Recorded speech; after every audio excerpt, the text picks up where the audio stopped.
Sawadee krap and welcome to Thailand News Today, coming to you out the front of the office on a bit of a damp old day as the traffic waddles past.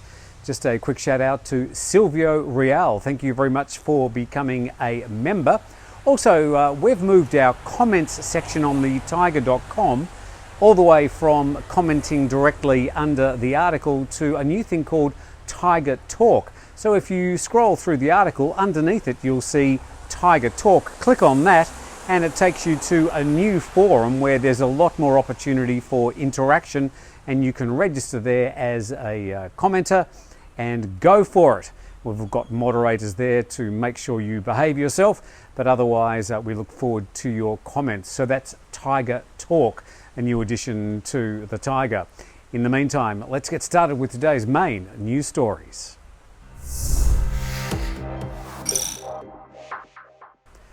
Starting off with a quick COVID update, and 3,174 new COVID infections and an uptick of 51 coronavirus-related deaths have been reported by the CCSA today. That makes it nearly 200,000 cases reported in Thailand since the start of April. Only 36 new cases were found in Thai prisons today. That's an improvement anyway. Meanwhile, public hospitals in Bangkok are running extremely low on available beds for COVID patients in critical condition. These patients with severe symptoms occupy all but 20 of the available beds around the city. Health authorities say they have to keep those 20 beds available for those who need emergency treatment. Bangkok has been the epicentre in the recent wave of infections, with more than 60,000 cases reported in the capital since April the 1st. In Bangkok and surrounding provinces, more than 1,000 new cases have been reported nearly every day. It's been talked about until the buffalo came home. It was on, it was off, it was delayed, then it wasn't. Restrictions have been added, others have been dropped. Finally, it's been confirmed, well, at least by the Thai cabinet. After being mostly closed to foreign tourists for over a year, well, for anyone not wanting to spend 14 days in quarantine, travellers will be now allowed to travel back to the land of smiles from July the 1st. Firstly, via Phuket, and only fully vaccinated tourists to start with. Yesterday, the Sandbox plan was approved at a cabinet meeting and now awaits publication in the Royal Gazette. The planned opening of Koh Samui, Koh Phangan and Koh Tao on July the 15th has also been approved.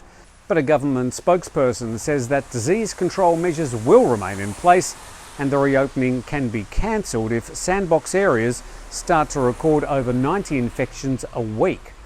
We have other videos and articles that outline the details of the Sandbox and the process to come to Thailand from July the 1st. We'll update that in the next few days. Researchers at the Centre of Excellence in Clinical Virology at Bangkok's Chulalongkorn University are investigating if combining vaccine doses from different brands might boost immunity against the Delta variant of the coronavirus. The move comes as Sinovac, the vaccine widely administered in the government's rollout, shows declining efficacy against the highly contagious mutation first reported in India.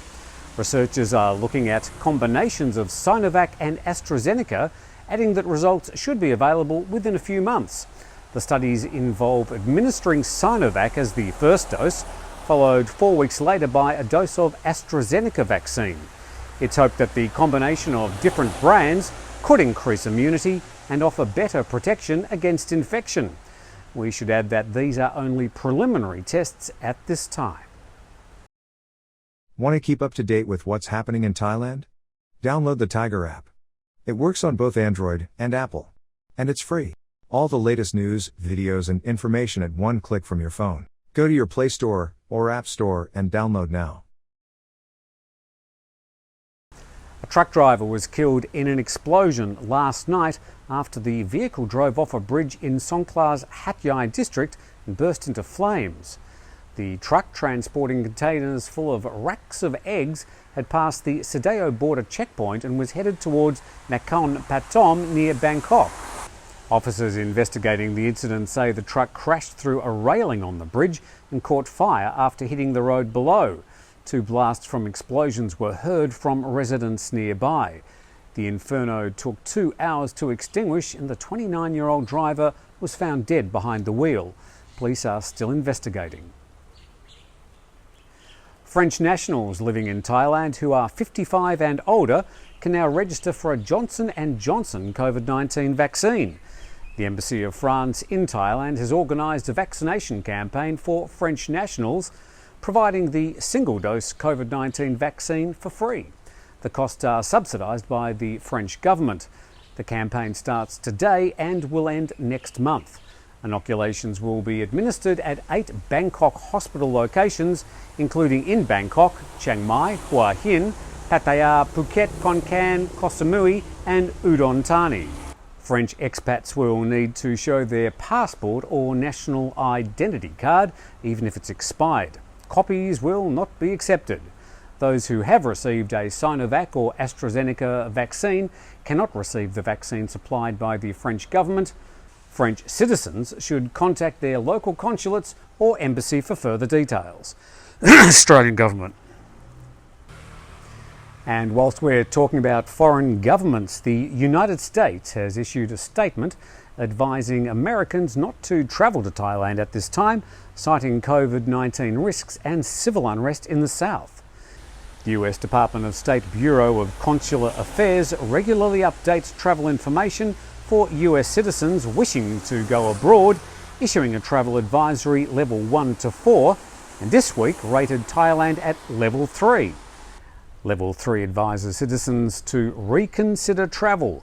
Whilst a setback, US citizens are not barred from travelling to Thailand. It's an advisory only, but the US government says that all citizens must obtain special authorisation to travel into the southern areas of the country, and say they are limited in their ability to assist US nationals in Thailand's southern provinces. And just a final note about the Sandbox: as soon as the plan has appeared in the Royal Gazette, we assume the overseas embassies will be updated so that people will be able to apply for a certificate of entry, which all flyers will need to present at check-in before they get on the plane. We'd recommend that anyone intending to take advantage of the Sandbox entry into Thailand should check all the details with their embassy before booking flights or accommodation. So that's the program from a rather soggy little garden outside the front of our offices. Sorry if I was shaking a little bit. The front camera on this particular phone doesn't have stabilisation. So yeah, if it was a bit jerky, I'm sorry about that, but I did wear an outrageous shirt to compensate. Thank you very much for joining us. Don't forget about the Thaiger Talk forum, the new way you can comment on our website, and we look forward to seeing you again tomorrow.